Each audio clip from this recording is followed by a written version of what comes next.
Right now, former Treasury official and Morning Joe economic analyst Steve Rattner. So, Steve, I want to talk for a second about the stock market.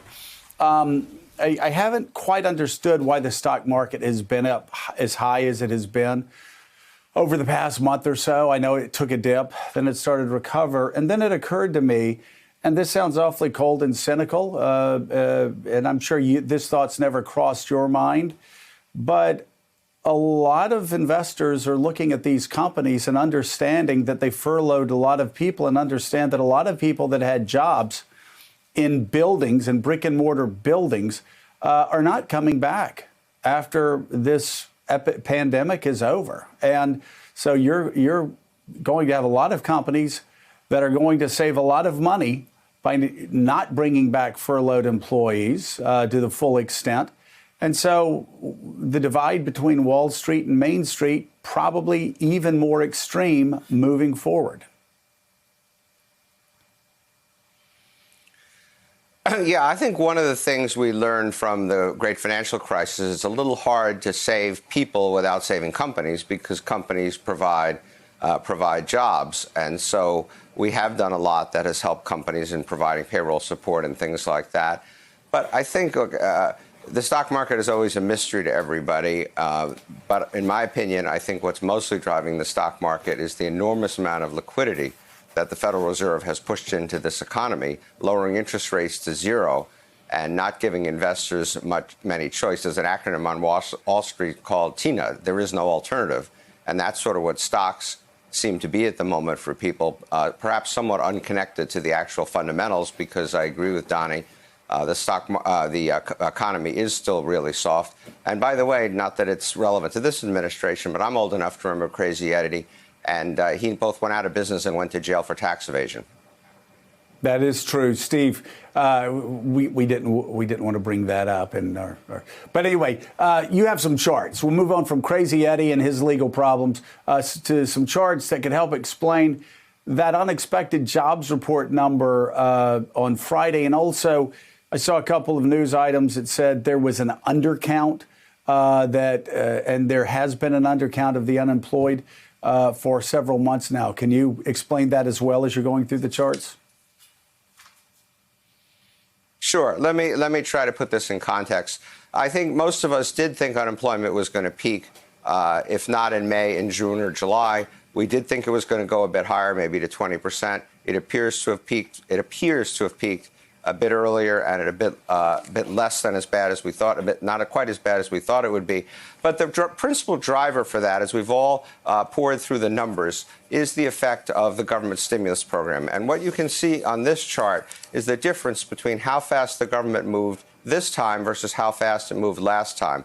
If you look to the right side of the chart in the gray area, the bottom of the number of days since the onset of the crisis, you can see how far into the crisis, almost 200 days before Congress did anything, and then more than 400 days before they really got going.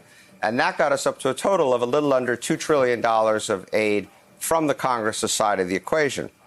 If you look on the left in the reddish-orange color, you can see that this time around we move really quickly, less than 100 days.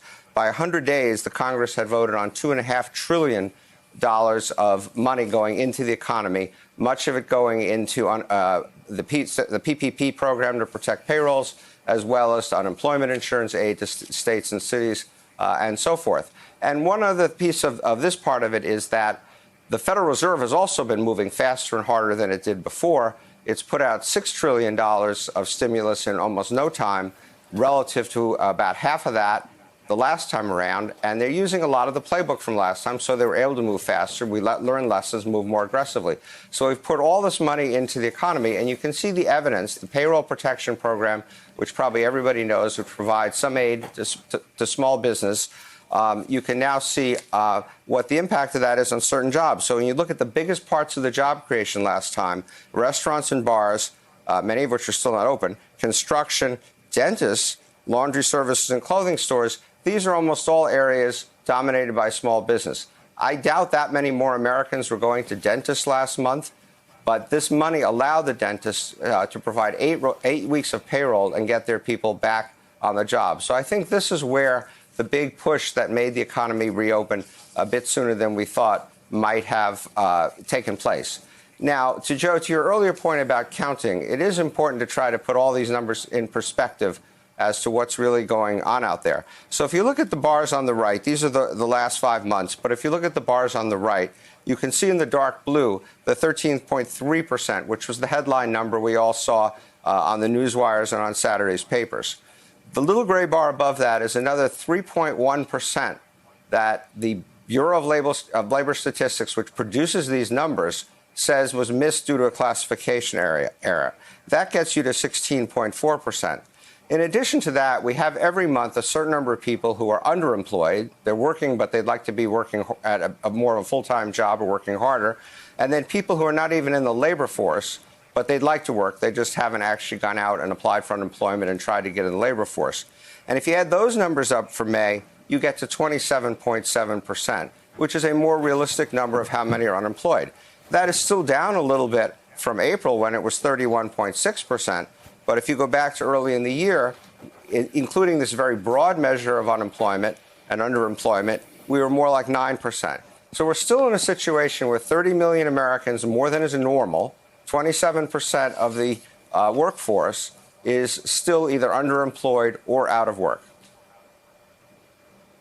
Steve, it's Casey Hunt. I mean, as I'm listening to you walk through all of this, my big question is, what does this mean in terms of what's going to happen next in Congress? I mean, there's been a lot of pressure, particularly to help states and local governments, because there are some potentially really significant job implications if those state budgets continue to bleed with laying off public sector workers, et cetera. Do you think that this quick and that one chart that you showed in particular that showed just how fast they responded and how significant that was seems to underscore that maybe there isn't going to be an appetite to do any more? What's your take? Yeah, this is the big issue, and there's been a tug of war going, as you well know, Casey, between the Republicans and the White House and the Democrats. The Democrats think we need to do more, particularly for state and local governments, which had massive job losses even last month when things were getting better in the private economy. But the Republicans have been resisting. They kind of feel like we've done enough. They have very strong reservations about more just spending, and they'd like to see some tax cuts for business, which obviously the Democrats. But this is going to change the debate a bit and put much more pressure on the Democrats in terms of how hard they can push to get something.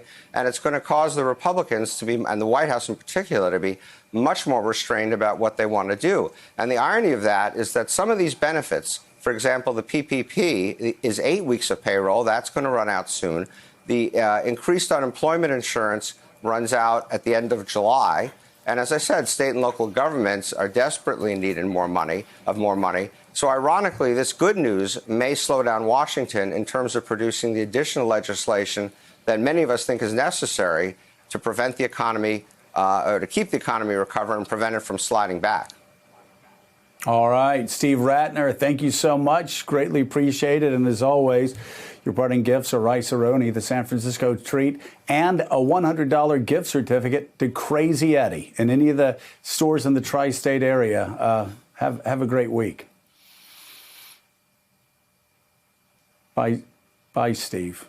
Thanks for checking out MSNBC on YouTube, and make sure you subscribe to stay up to date on the day's biggest stories. And you can click on any of the videos around us to watch more from Morning Joe and MSNBC. Thanks so much for watching.